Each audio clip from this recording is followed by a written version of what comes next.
Aqui nos encontramos, então, para nosso tema, escatologia. Fico muito feliz com a presença do pastor Valtair por duas razões. A primeira é que eu nem tenho que fazer o que ele vai fazer. Já sofri muito falando aqui do pré-milenismo e vou voltar, quando acabar, eu vou voltar para falar do amilenismo, do pós-milenismo, porque a gente não pode ter pressa de achar solução para essas questões todas. E o tema de hoje é, para mim, o tema mais importante da escatologia. Qual o lugar de Israel? Por isso, vamos nos enriquecer, coloque as suas perguntas. No final, nós vamos trazer não só as suas perguntas, bem como os seus comentários. Meu único pedido, não tenha pressa, vamos devagar, construindo camada após camada a nossa teologia. Lembram quando eu fiz o resumo de um dos aspectos do milênio, que é o pós-milenismo? Eu mencionei que o autor, Millard Erickson, estudou décadas o assunto.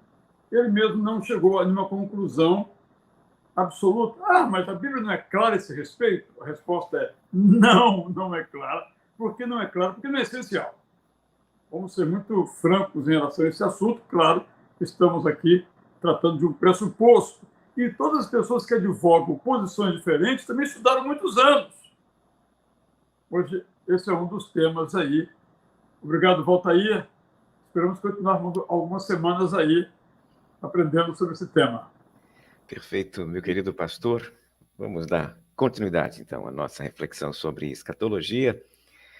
Está aí o tema de hoje, Israel no plano de Deus, o tema que vai nos consumir nesta noite, né? Consumir no bom sentido, espero eu, né? Não tirar-nos da tranquilidade, mas trazer-nos a reflexão. Antes de continuar, eu quero aproveitar, lembrando do Dia das Mães, mandar aí um abraço e um beijo para minha querida mãe.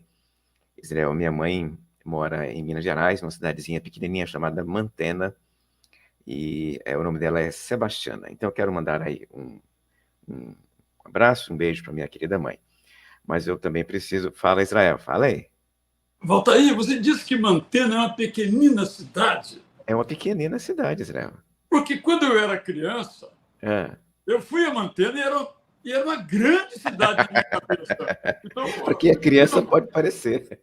Porque eu era de Santo Onofre. Essa, sim, era um vilarejo. Então, ir a Mantena era ir a Nova York. É verdade, então, é verdade. E quanto de quanto é a população de Mantena? A população de Mantena tem 35 mil habitantes. Olha, que interessante. Agora, deixa eu confessar outra coisa que falta aí. Fala. Quando eu comecei a decifrar as letras, eu olhava nos carros a seguinte frase: Mantena, distância. Eu dizia, então esse carro só vai até Mantena.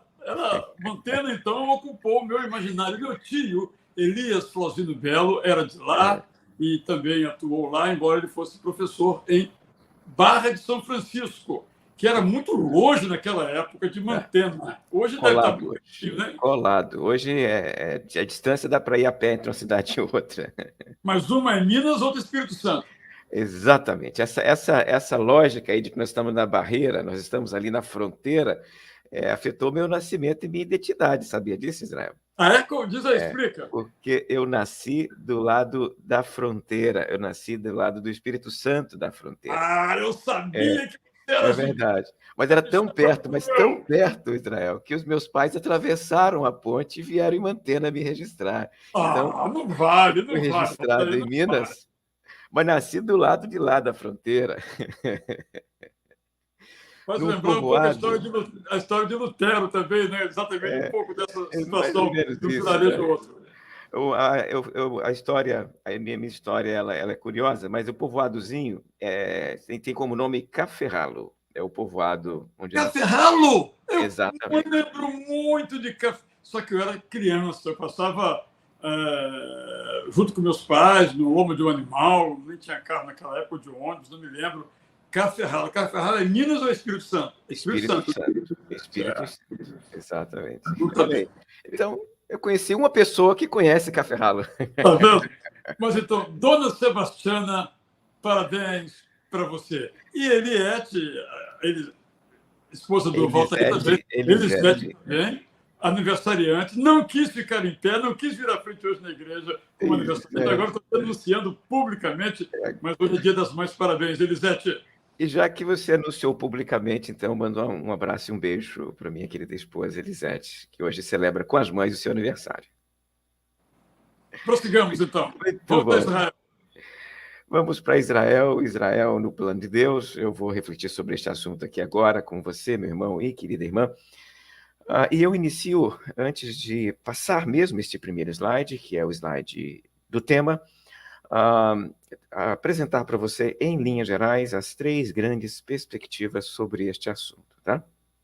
As 2 perspectivas mais antigas são aquelas que correram na história da igreja durante os primeiros séculos. Né? A primeira perspectiva é a perspectiva que rejeitou Israel, a perspectiva que não gostava de Israel. Você pode encontrar alguns personagens na antiguidade da igreja que não tinham nenhuma paixão por Israel.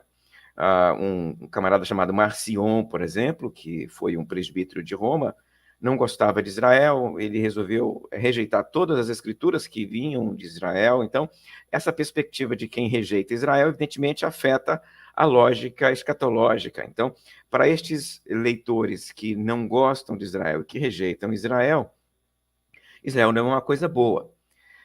Isso está por trás, por exemplo, de uma rejeição ao quiliasmo da antiguidade, que você encontra em Agostinho de Hipona. No momento em que Agostinho de Hipona vai comentar este assunto, lá no livro dele, Cidade de Deus, ele vai dizer o seguinte, porque essa perspectiva é o quiliasmo, o reinado de Cristo na Terra, né?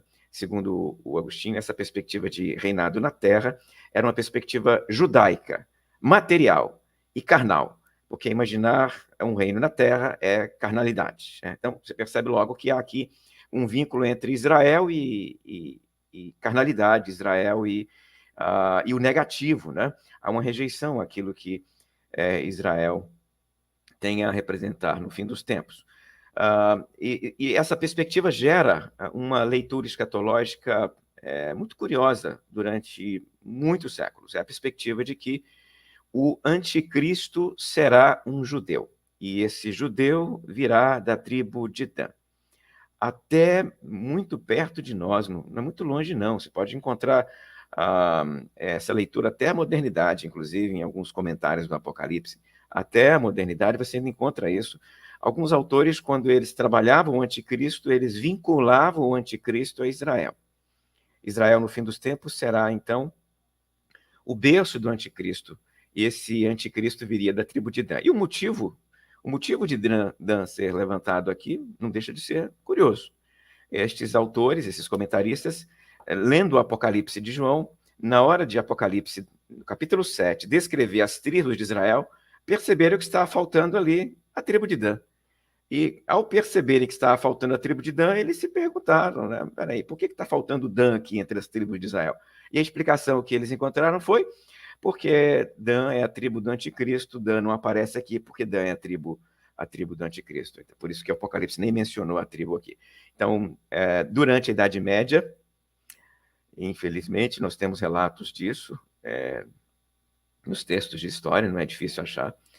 Alguns judeus foram perseguidos e, inclusive, mortos, porque, imaginando que o anticristo viria de Israel, matar judeus seria uma forma de impedir o aparecimento do anticristo. Essa perspectiva, ela está aí na história, é uma delas, né? A outra perspectiva também é antiga, é a perspectiva de alguns pais da igreja, talvez dá para dizer boa parte deles, tem essa perspectiva de que a igreja é um novo Israel. É possível olhar, por exemplo, para Justino Marte, Irineu de Leon, Tertuliano também. Estes autores tendem a olhar para a igreja que se desenvolve especialmente ali do segundo século para frente, né? Uma igreja que já tem uma identidade distinta do judaísmo, uma igreja que se entende diferente do judaísmo, e esta igreja ela é a sucessora de Israel. Essa igreja é o novo Israel. Essa perspectiva de que a igreja é o novo Israel, então ela se desenvolve e corre desde então. Então, até o século XIX, nós temos aí essas duas perspectivas muito antagônicas, inclusive. Uma perspectiva vinculando Israel ao anticristo e outra perspectiva entendendo que a igreja é o novo Israel. Até chegar aí ao século XIX, o surgimento do dispensacionalismo, né, da perspectiva do John Nelson Darby, e com ela um reacender do carinho para com Israel, da paixão para com Israel, que dá a Israel um lugar na escatologia, e é um lugar privilegiado. Israel é o povo de Deus, não deixou de ser, continua sendo, a igreja, nesse caso, aí é entendida. Já apresentei para você esta corrente, né? A igreja que é entendida como uma necessidade à luz da rejeição de Israel. Se Israel não tivesse rejeitado a Jesus Cristo, a igreja não precisaria ser criada. E a igreja existe porque Israel ainda não aceitou o Messias, Jesus. Para que Israel aceite o Messias, a igreja tem que sair da terra, e aí naquele momento Israel vai aceitar Jesus, e consequentemente a última semana das 70 semanas de Daniel vão acontecer. Nessa perspectiva, você percebe, Israel é o relógio de Deus, porque é quem define o início da última semana escatológica, convertendo-se a Jesus Cristo como Messias, dando origem à última semana do fim dos tempos, né?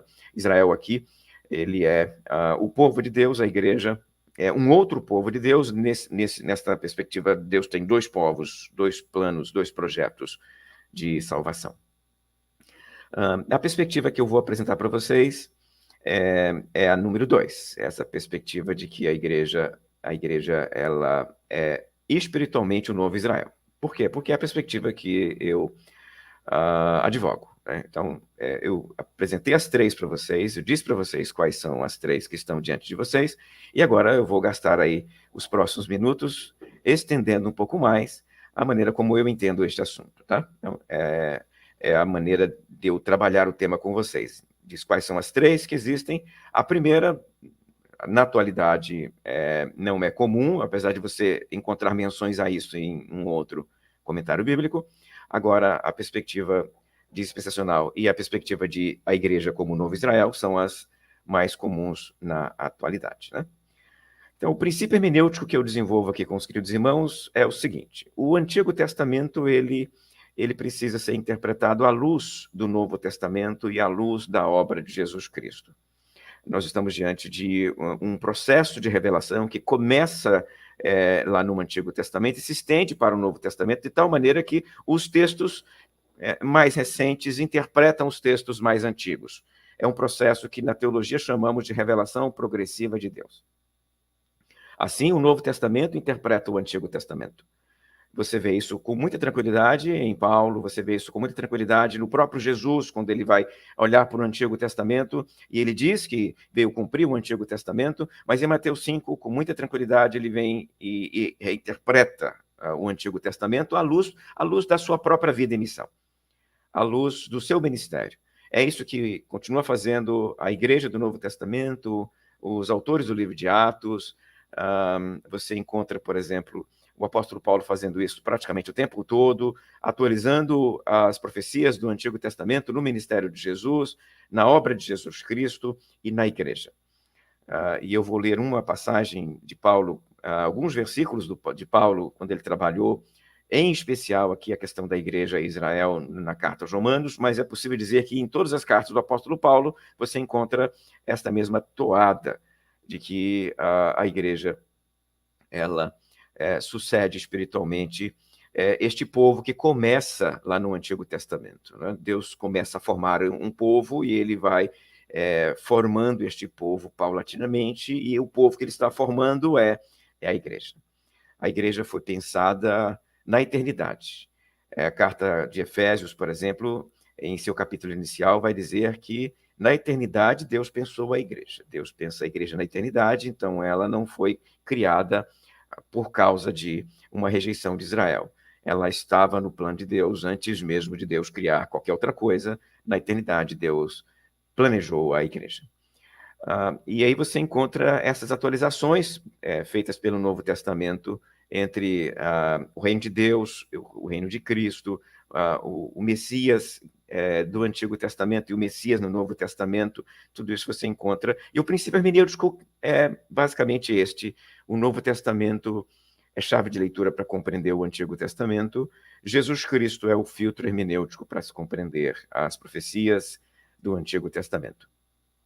Neste sentido, eu agora recorro aí a uma obra que nos consumiu bastante nos últimos meses aí, que é o Apocalipse de João, e o Apocalipse de João tratou deste assunto em seu capítulo 2 e no seu capítulo 3.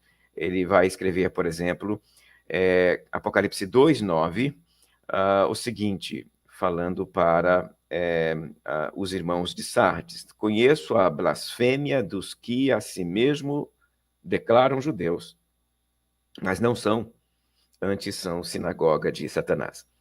Então, o contexto desta afirmação do João é o seguinte: ali em Sardes havia sinagoga, uma comunidade judaica, judeus que eram devotos lá na sinagoga.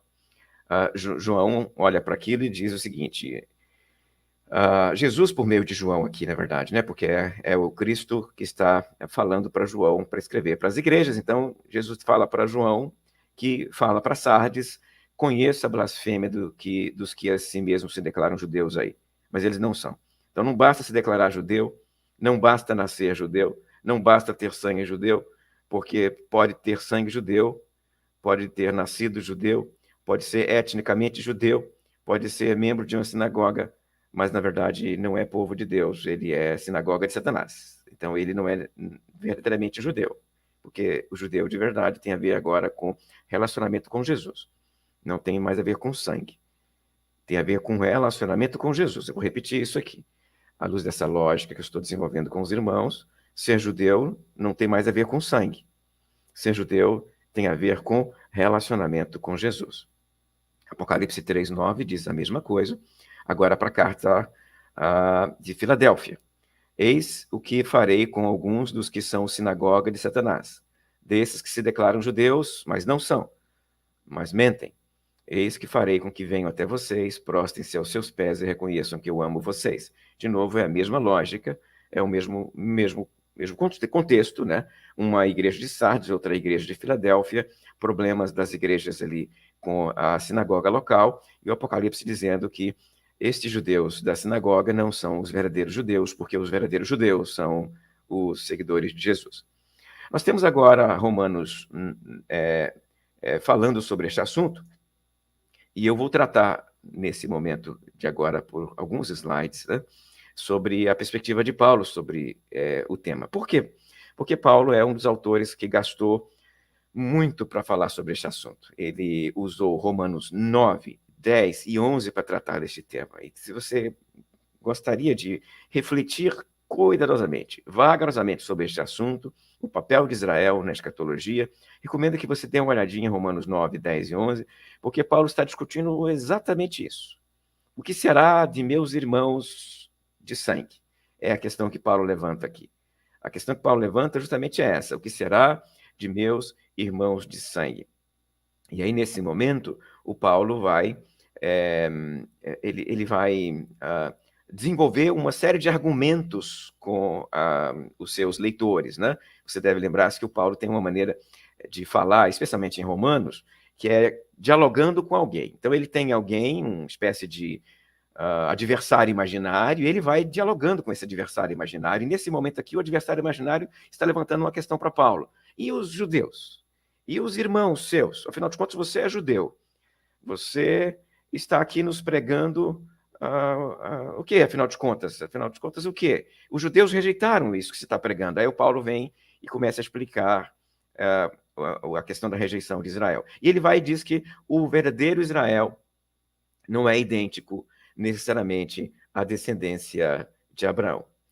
A frase que Paulo usa aqui que eu vou agora destacar com um pouco mais de calma para você, está nos versículos 24 a 26, porque é um texto longo, né? 3 capítulos, e não tem como a gente ler os 3 capítulos aqui. Então, o que eu vou fazer com vocês é o seguinte: eu vou apresentar para vocês alguns versículos desse texto, e você, com calma e tranquilidade, aí, vai desenvolvendo esse raciocínio depois, caso deseje, refletir mais sobre esse tema, tá? Mas a lógica paulina começa desse jeito: nem todo judeu de sangue é verdadeiramente Israel, é verdadeiramente descendente de Abraão, porque a pertença agora ao corpo de Cristo se dá não por sangue, mas por relacionamento. Não é carne e sangue que vai ditar quem é de Deus e quem não é de Deus, quem é povo de Deus, quem não é povo de Deus, quem é judeu e quem não é judeu, porque o Paulo vai dizer para Deus essas coisas já não importam mais.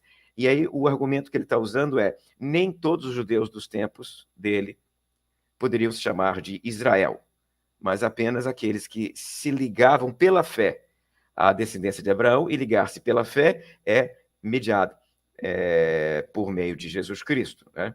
É o que o Paulo está argumentando aqui. Aí, chega nesse momento aqui, ele precisa explicar um pouquinho mais por causa da descrença.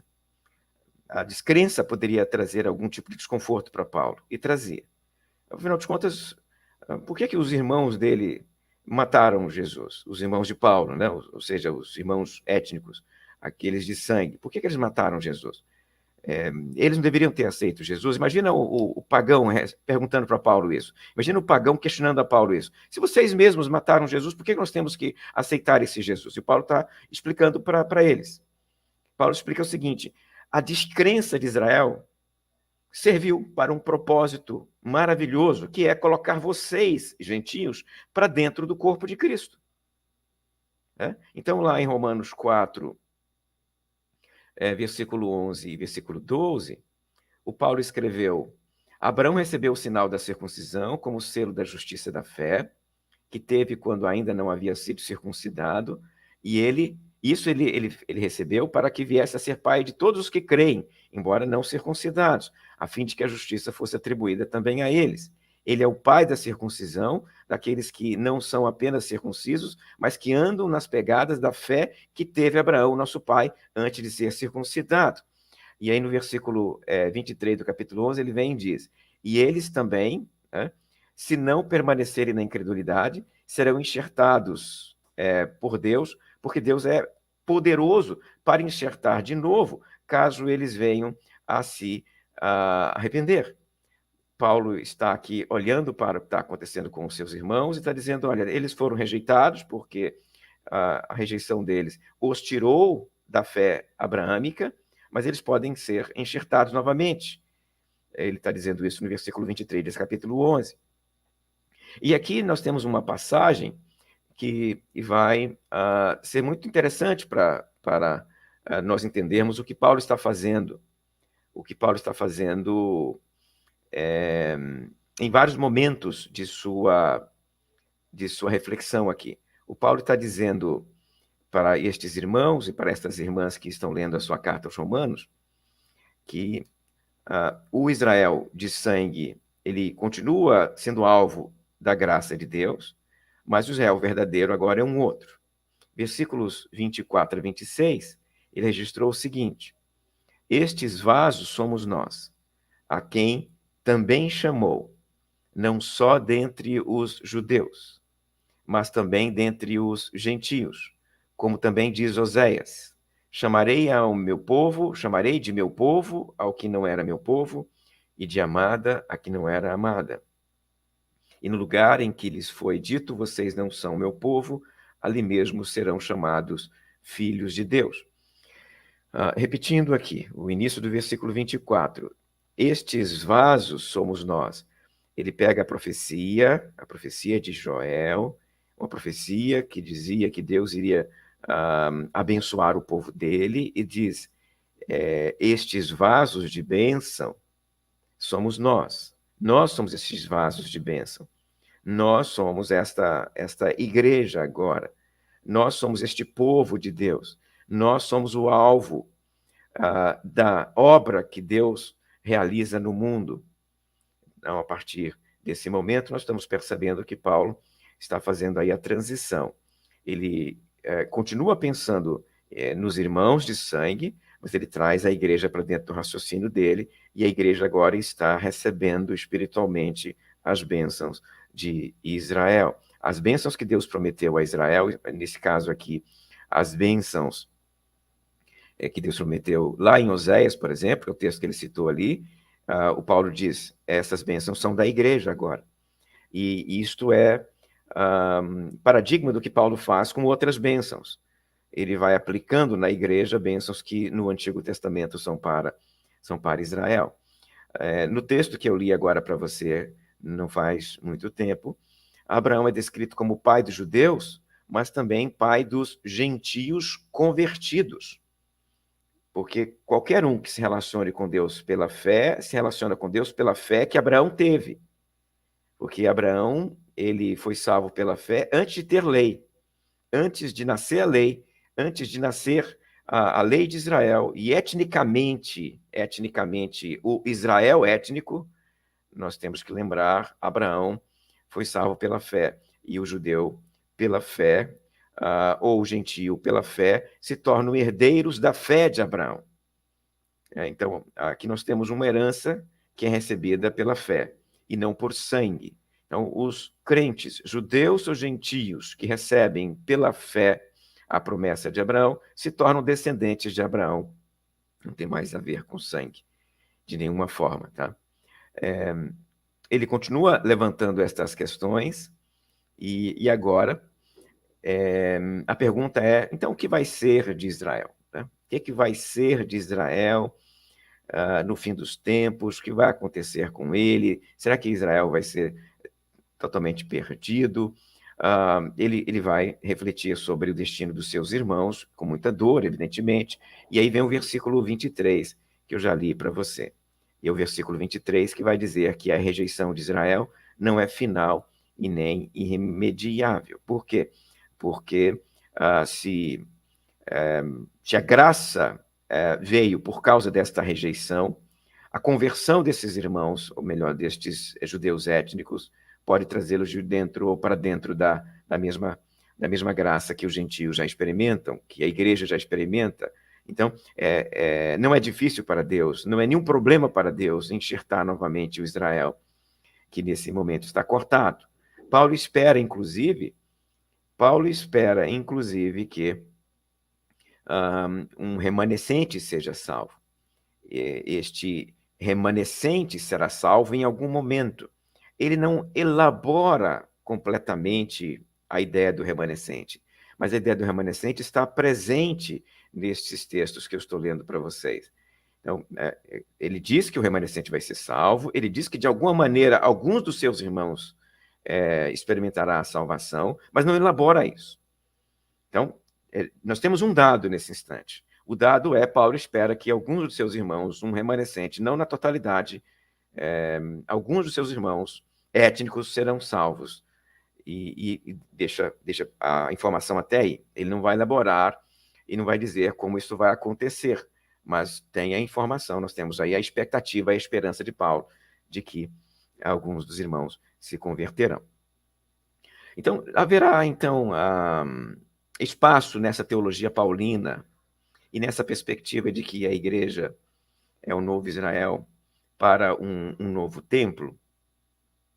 E eu trago, nesse momento, então, uma outra questão que é muito comum aparecer nas reflexões sobre escatologia, que é a reconstrução do templo. Tá? Muitas vezes, mas uma quantidade enorme de vezes, as pessoas me perguntam sobre isso. Há espaço nas profecias para a reconstrução do templo? Eu tenho que me perguntar, junto com você aqui agora, sobre a necessidade da reconstrução do templo. Se nós estamos trabalhando na perspectiva de que a igreja é o Israel espiritual, simplesmente nós temos que dizer que não há uma necessidade escatológica de um templo para que o fim do mundo aconteça como Deus quer que aconteça. Não há uma necessidade nestes termos. Não há nenhuma passagem bíblica que nos obrigue a a entender que sem templo não tem volta de Jesus, sem templo não tem fim dos tempos, sem templo não tem anticristo, sem templo não tem reinado de Cristo na terra, ou coisa semelhante. Então, eu olho para, especialmente, o apóstolo Paulo, e a maneira como Paulo trabalha a questão da lei e do judaísmo, para entender esta questão do templo também. Porque para que serve um templo? Um templo serve para se fazer sacrifícios. E os próprios judeus já abandonaram a estrutura sacrificial há muito tempo. Nós temos nas tradições rabínicas uma série de textos, em tradições rabínicas, hein? Uma série de textos antigos dos rabinos, posteriores ao ano 70, quando o templo foi destruído, quando eles refletem sobre, e agora, o que vai ser Israel sem templo? E os rabinos entenderam que os sacrifícios seriam substituídos pela obediência à lei. Então, a obediência à lei, na perspectiva desse rabinato posterior à destruição do templo, era agora o ocupante do lugar do sacrifício. Não precisa mais de sacrifício, porque a obediência à lei era o novo sacrifício, o tipo de sacrifício que era necessário para o judeu fazer, né? Em vez de matar animais, ele agora obedecia à lei. A lei, então, é a nova estrutura sacrificial. E a lei, nesse caso aí, sem templo, que já que ela podia ser obedecida em qualquer sinagoga, em qualquer lugar do Mediterrâneo Antigo, em qualquer lugar onde o judeu estivesse, lendo as Escrituras, sendo judeu temente às Escrituras, sem templo, ele estaria cumprindo os sacrifícios. Nem o próprio judeu esperava mais, e nem espera essa reconstrução. Então, é preciso olhar então para a igreja. E a igreja precisa do templo? A igreja não precisa do templo para nada. O apóstolo Paulo já vai dizer na carta aos Gálatas, eu vou ler aqui para você, Gálatas capítulo 3, versículo 23 a 26, o seguinte: mas antes que viesse a fé, estávamos sob a tutela da lei e nela encerrados, para essa fé que de futuro haveria de revelar-se. De maneira que a lei nos serviu de aio para nos conduzir a Cristo, a fim de que fôssemos justificados por fé. Mas tendo vindo a fé, já não permanecemos subordinados ao aio, pois todos vós sois filhos de Deus, mediante a fé em Cristo Jesus. Ele está falando aqui para a igreja de Roma. Ele está falando aqui para uma igreja que tinha uma composição mista, formada por judeus, um grupo pequeno, é verdade, mas tinha alguns judeus lá, e um grupo grande de gentios. Ele diz, todos vós sois filhos de Deus, mediante a fé em Cristo Jesus, porque antes havia a lei, e a lei era uma espécie de pedagoga. Deixe-me falar para você a estrutura educacional do mundo antigo, para você explicar o que Paulo está tratando aqui nesse caso. Quando ele chama a lei de pedagoga, quando ele diz que antes estávamos sob a tutela da lei, logo você percebe que a lei e a pedagogia têm relação com uma fase mais rudimentar da vida humana. No mundo antigo, pedagogo era aquele que cuidava de crianças. Pedagogo, ou paidagogos, era o professor de criança, que ensinava as primeiras letras para a criança. Ensinava a criancinha a ler, ensinava a criança a escrever, pegava lá o pincel, o ponteiro, né, o tipos, e ia marcando as letras no barro, ensinando as crianças as letras. Este era o paidagogos, o pedagogo do mundo antigo. A partir de uma certa idade, quando ele já estava escolarizado nas letras, quando ele já sabia ler e escrever, ele deixava o paidagogos, deixava o pedagogo e passava para as mãos do didáscalos, o mestre, que iria dar sequência aos ensinos dessa criança, e se era no mundo helênico, iria ler os textos de Homero. Se era no judaísmo, iria estudar o Pentateuco. Então, nós estamos vendo aí que a criancinha ficava com o pedagogo para aprender a ler e a escrever. A criancinha ficava com o pedagogo na fase inicial de desenvolvimento. O pedagogo era professor de criancinha. A partir de uma fase da vida da criancinha, quando ela se desenvolve, quando ela cresce, ela sai da mão do pedagogo e passa para a mão do didáscalos, do mestre, que vai ensinar para ela outras coisas. O Paulo já falou para nós em outros momentos sobre isso. Ele vai dizer que essa fase infantil é uma fase anterior e nós agora precisamos de alimento mais sólido. E a lógica paulina é, então, a lei serviu-nos como pedagoga para nos trazer até aqui. Daqui para frente a lei já não tem mais esse papel, a lei. Por quê? Porque não somos mais crianças para precisar acompanhar a lei e nem para fazer sacrifícios. Você já se imaginou fazendo sacrifício de alguma maneira? Você já se imaginou, crente em Cristo Jesus, pegando um cabritinho e matando em algum templo, em algum lugar do mundo? Você já se imaginou pegando uma pombinha e levando para algum lugar para queimar? As leis as sacrificiais, o sacrifício, a estrutura do templo não faz sentido nenhum mais à luz do que Cristo veio fazer, à luz da obra de Jesus Cristo.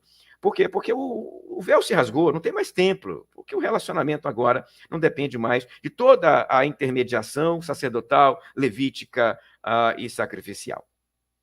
Hebreus 10 vai escrever o seguinte: a lei é apenas sombra dos bens vindouros, não a imagem real das coisas, nunca consegue aperfeiçoar aqueles que se aproximam de Deus com os mesmos sacrifícios que ano após ano continuamente oferecem. Então, a lei e a estrutura sacrificial, toda ela, inclusive o templo, é bom lembrar que o templo ele é para os sacrifícios, o papel do templo é para os sacrifícios, a lei, tudo que ela desenvolve, é chamada aqui no livro de Hebreus de sombra. Não faz sentido imaginar, então, aquilo que é sombra em comparação com o que Cristo fez, voltando no fim dos tempos, Cristo precisando, de novo, destes elementos rudimentares para desenvolver aí a sua obra. Então, eu fecho com a seguinte pergunta: e quanto ao Israel moderno? Quanto ao Israel moderno, nós temos que lembrar que ele é resultado realmente de uma série de desastres, de perseguições terríveis que culminaram na Segunda Guerra, no Holocausto, e não há nada que nós possamos falar, por exemplo, para um judeu que possa recuperar os parentes perdidos, os irmãos que eles perderam no Holocausto. Um desastre, né? Um desastre de grandes proporções. Os judeus realmente experimentaram terríveis perseguições durante toda a história e até mesmo pertinho de nós aí com a Segunda Grande Guerra. Terminando a Segunda Grande Guerra, a própria reunião de países vitoriosos sob a coordenação da ONU entendeu que era preciso fazer algum tipo de resgate histórico, e aí eles fizeram isso, abrindo espaço lá na Palestina para assentar aí os judeus e criar o Estado de Israel, coisa que aconteceu em 1947, e Israel, depois de 47, se desenvolveu até assumir o tamanho que ele tem hoje. Tá? Então, a história de Israel é uma história realmente de muita dor e de muito sofrimento. A minha fala não tem nada a ver com isso. A minha fala aqui é quanto à escatologia. Quanto à escatologia, dá para dizer o seguinte: a existência contínua de Israel é sinal de que Deus protege, Deus guarda os seus, e a palavra paulina de que um remanescente vai ser salvo vai se cumprir. Né? Então, de alguma maneira, este remanescente será resgatado, independente das desventuras que esse Israel sofre na história, dos ataques que ele sofre, dos inimigos que ele tem dentro da história. Israel não perdeu o status de povo eleito de Deus, mas ele não é este Israel espiritual de Deus, a ponto de Deus ter dois povos. Eu preciso dizer para você que dizer que um judeu hoje em dia, ele é judeu e ele é descendente de Abraão, não dá a ele o status de salvo. E nem vai dar no futuro a ninguém. Ninguém pode ser salvo por ser judeu. Ninguém será salvo por ter sangue judeu na veia. Dá para dizer que ele é povo de Deus, mas dentro do povo de Deus, judeus se perderam. Entenda comigo aqui. Nos tempos de Jesus, aqueles judeus que cercavam Jesus, nem todos se salvaram. Alguns se salvaram, seus discípulos se salvaram. Então, judeus étnicos, judeus de sangue dos tempos de Jesus, se perderam e foram para o inferno. Nos tempos atuais, idem. Não é por fazer parte desta tradição que os liga a Abraão que vai torná-los automaticamente salvos. Porque a salvação, à luz do Novo Testamento e do apóstolo Paulo, a salvação, ela é por meio de Jesus. E esse Israel remanescente será salvo por meio de Jesus. Não consigo imaginar um outro caminho de salvação que não seja por meio de Jesus. De forma que, no final dos tempos, quando tudo tiver passado, quando estivermos caminhando na Nova Jerusalém, lá na Nova Jerusalém, encontraremos judeus. E, em conversa com esses judeus, nós poderemos perguntar para eles como eles chegaram até ali. E a resposta deve ser por meio de Jesus. Não podemos imaginar, à luz do Novo Testamento, que um deles vai dizer: estou aqui porque eu fui judeu. Estou aqui porque eu cumpri a lei. Eu estou aqui porque eu era um judeu radical, ou judeu temente, ou um judeu ortodoxo, ou coisa semelhante. Se encontrarmos judeus na eternidade, encontraremos judeus que foram até a eternidade, que chegaram na eternidade por meio de Cristo Jesus. Afirmamos, então, de forma equilibrada, a ideia do remanescente, mas um remanescente que será salvo por meio de Jesus. Então, em algum momento, de alguma forma, no final dos tempos, o Paulo vai dizer isso na sua cartinha ali de Romanos, né? Um grupo de judeus se encontrará com Jesus e se converterá, e pelo menos alguns dos seus irmãos, este remanescente, será salvo por meio de Jesus. Não há salvação na totalidade para o Israel. Então, não há um papel escatológico para Israel nesta perspectiva. Israel, nessa perspectiva, é como o japonês, é como o americano, é como o brasileiro. O relacionamento dele com Deus se dá por meio de Jesus Cristo. Por quê? Porque Deus tem uma única maneira de salvar, e esta única maneira de salvar, ela passa por meio da confissão de Cristo como Senhor e Salvador, e não há outro caminho. Deus não precisa, então, que Israel se converta para que o fim dos tempos aconteça. Israel, nesta perspectiva, não é o relógio de Deus, porque o relógio de Deus é a vontade soberana de Deus, no momento em que ele entender que o número de salvos foi alcançado. E o relógio, então, é a quantidade de pessoas que Deus quer salvar. Israel não é o relógio nesta perspectiva. Tá? Então, Israel, eu apresentei essa perspectiva aqui, que é a minha perspectiva para as pessoas, e agora vamos conversar com aqueles que nos ouviram, vamos verificar aquilo que eles têm a perguntar para nós sobre este assunto. Então, vamos primeiramente trazer um texto bíblico que o Alexandre nos oferece, Isaías 10, 21 a 22, que eu vou facilitar a sua vida, Valtair, sou seu amigo, vou ler para você então. O texto diz: os restantes se converterão ao Deus forte, sim, os restantes de Jacó. Porque ainda que o teu povo, ó Israel, seja como a areia do mar, o restante se converterá. Destruição será determinada, transbordante de justiça.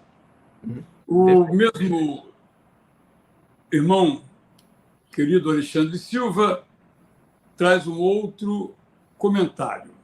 Nenhum judeu foi ou será salvo por ser judeu, somente por Jesus.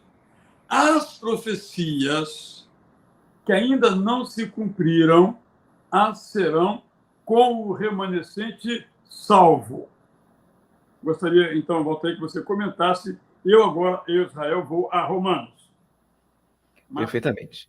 Alexandre, você claramente é da perspectiva dispensacionalista, de Deus ter dois povos. Então, está claro que você não vai concordar com a minha perspectiva, independente do que eu venha a falar para você. Então, eu não vou tentar te convencer, porque não tem como eu te convencer. E nem você me convencer também, Alexandre, porque eu conheço todos os textos que você cita e todas as suas argumentações, Alexandre.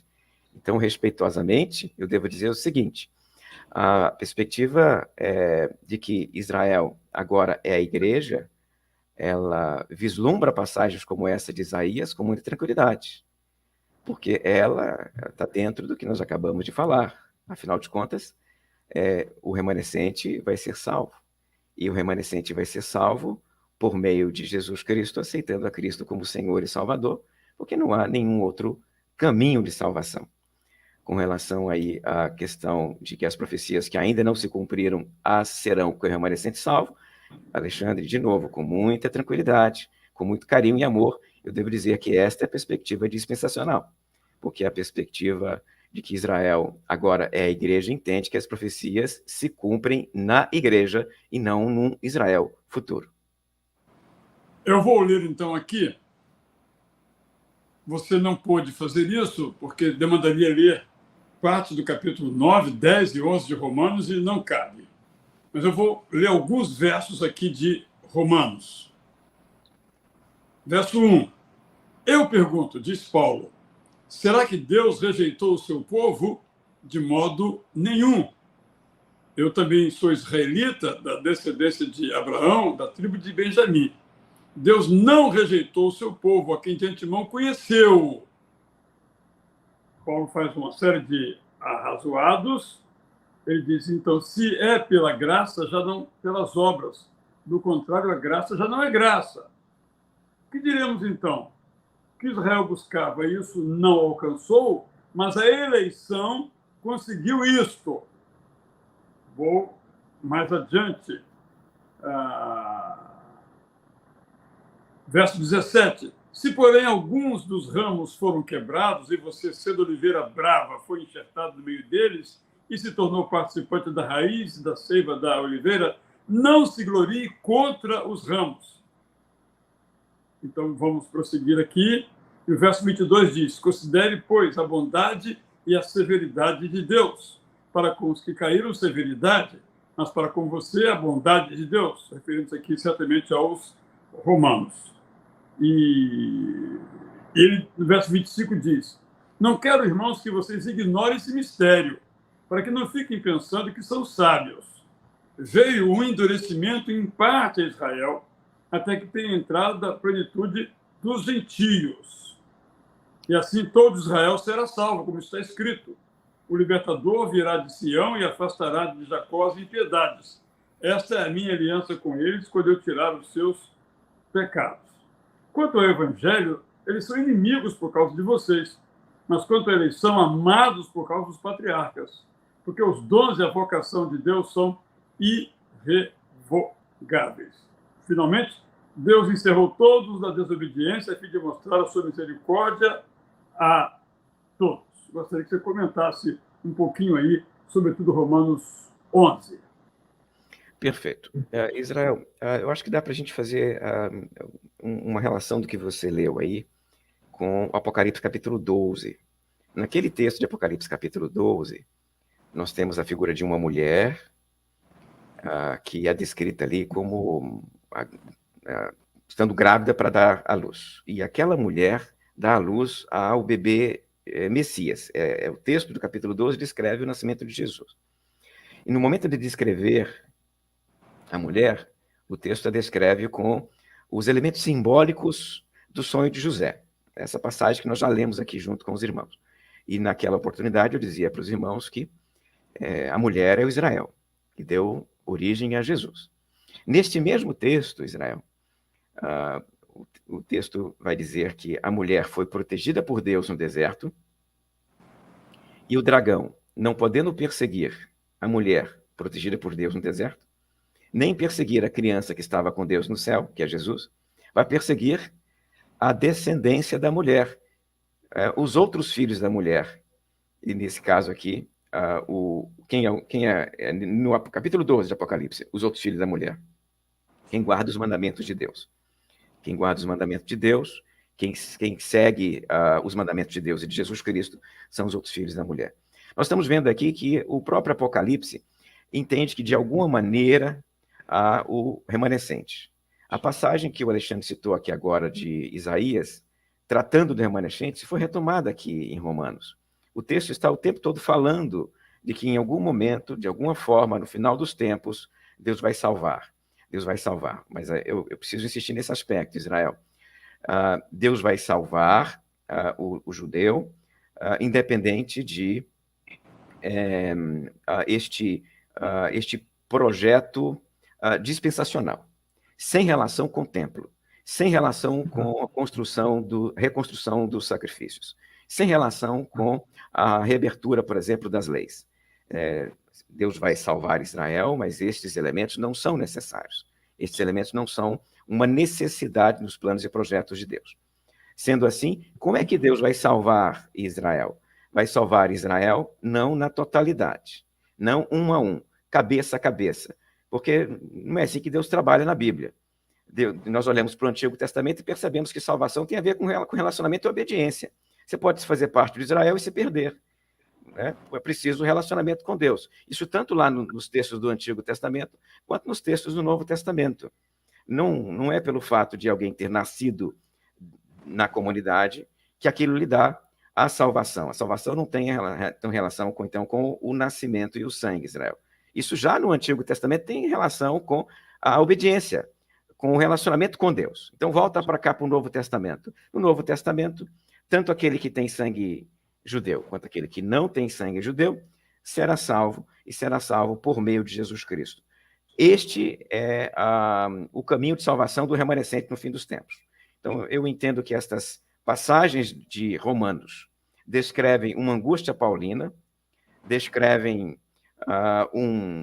uma necessidade de entender agora quem é o gentio e quem é o judeu, o papel deles no plano de salvação, e na hora de ele arrolar os dois, ele o faz da seguinte maneira: o povo de Deus agora é este aqui, que não depende mais de sangue, que não depende mais de quem é o pai e quem é a mãe. Este é o povo de Deus. Deus não está levando isso em conta para definir quem é o povo de Deus.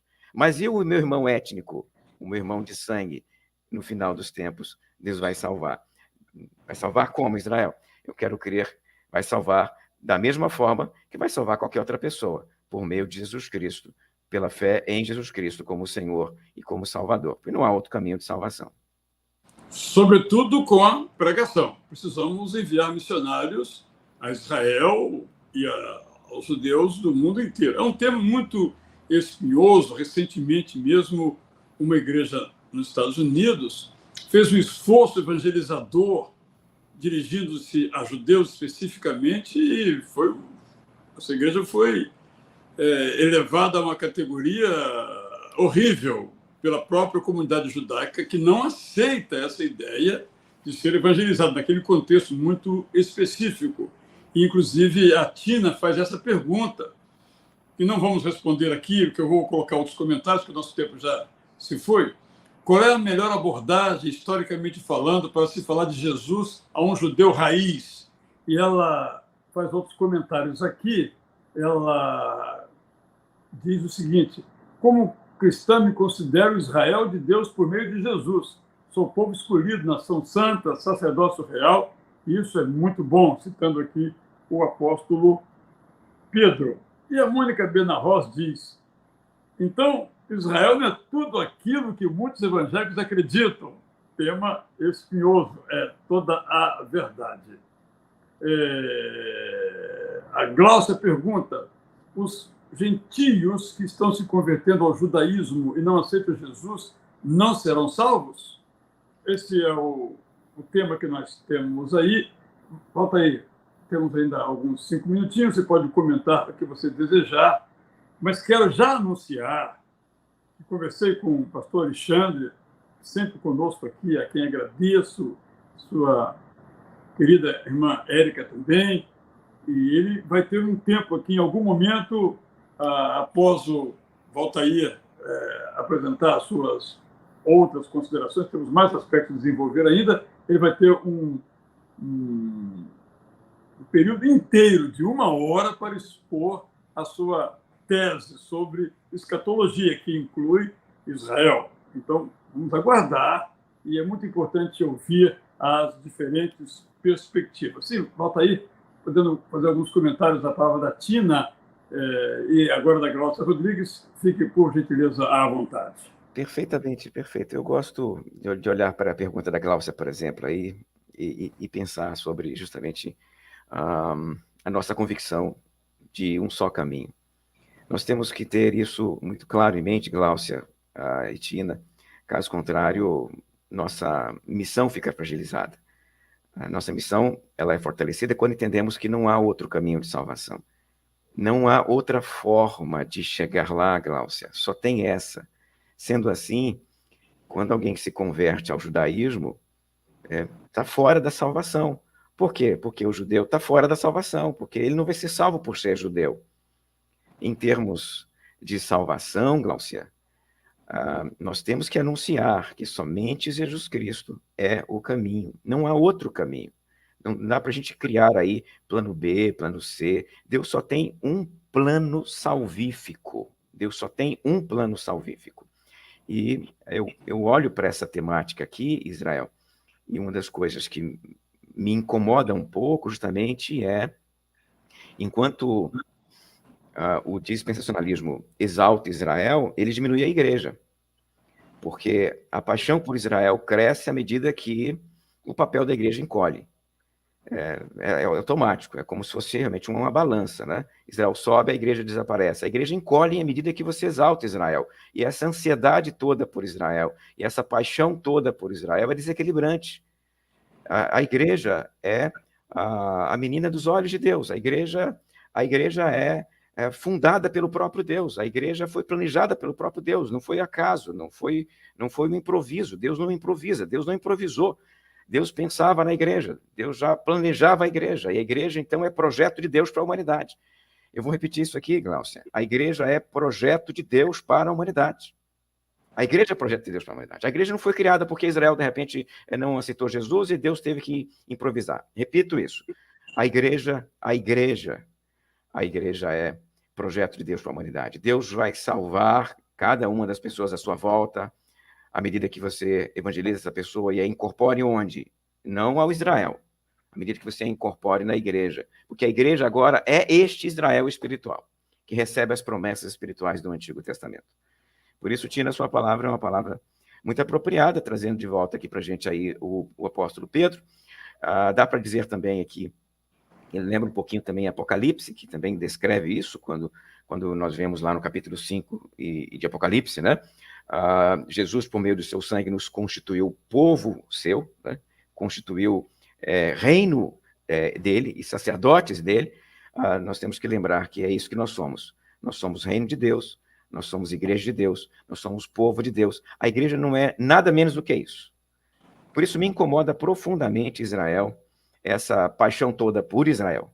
E essa paixão toda por Israel que diminui a igreja, encolhe a igreja e transforma a igreja num improviso, num plano B, num acaso, que só existe circunstancialmente e que tem que sair do mundo para que o plano de Deus aconteça, porque ela não faz parte do plano de Deus. Eu me recuso a aceitar esta visão sobre a igreja do Senhor.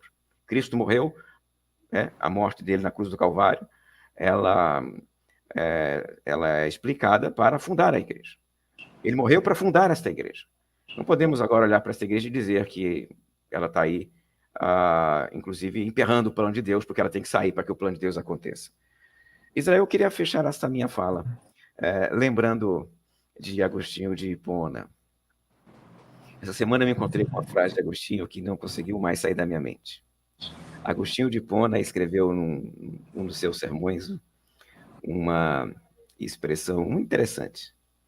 Ele disse o seguinte: latete últimos dias ut observentur homines die. Eu citei em latim porque eu acho essa frase em latim tão bonita, que ela quer dizer o seguinte: os últimos dias estão sob nuvem, estão sob trevas, ou seja, a gente não entende direito os últimos dias. Os últimos dias estão nebulosos, encobertos.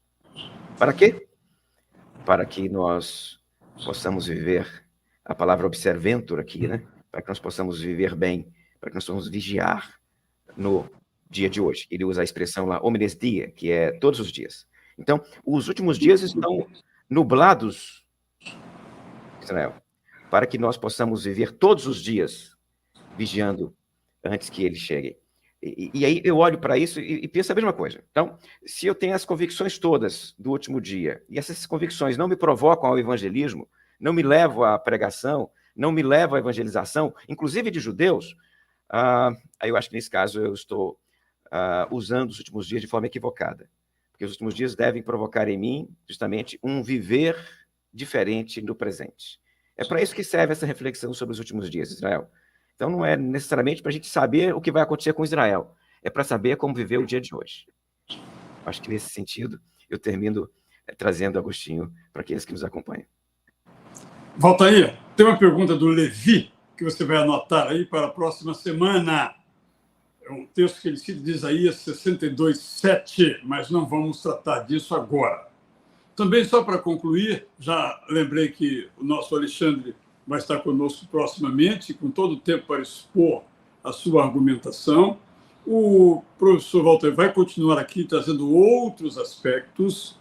Eu apenas quero trazer só um lembrete, aquilo que já foi dito aqui, muito, para o meu ponto de vista, muito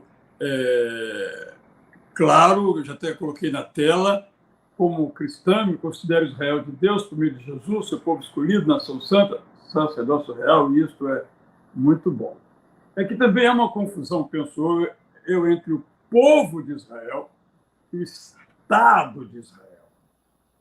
Esse Estado de Israel, às vezes, faz coisas muito legais, aplaudimos, e faz coisas também terríveis, que nós não aplaudimos. Por exemplo, o modo como trata os palestinos. Só para trazer essa questão que acaba nos colocando num terreno muito problemático da política. Mas quando nós fazemos essa conta e chamamos o Estado de Israel de povo de Israel, nós adentramos numa área bastante tensa e perigosa. O que o professor Valtair falou aqui, querido irmão, querida irmã, é um pouco diferente do que pensa, por razões que ele já mostrou historicamente na história da teologia, que boa parte dos evangélicos no Brasil pensa. Eu penso como ele. Como citou Agostinho, lembro que eu também ainda tenho perguntas. Como certamente o Valtair também tem perguntas. E todos nós devemos ter perguntas. Não é problema em termos perguntas sobre esse tema da escatologia. Desde que nós não percamos o principal, nós temos que manter a nossa esperança, como diria Agostinho, todos os dias. E assim, vamos terminar, temos um outro culto daqui a pouco presencial. Espero ver você lá. Graça e paz da parte de Deus, nosso Senhor, o soberano Senhor de toda a história. Deus nos abençoe.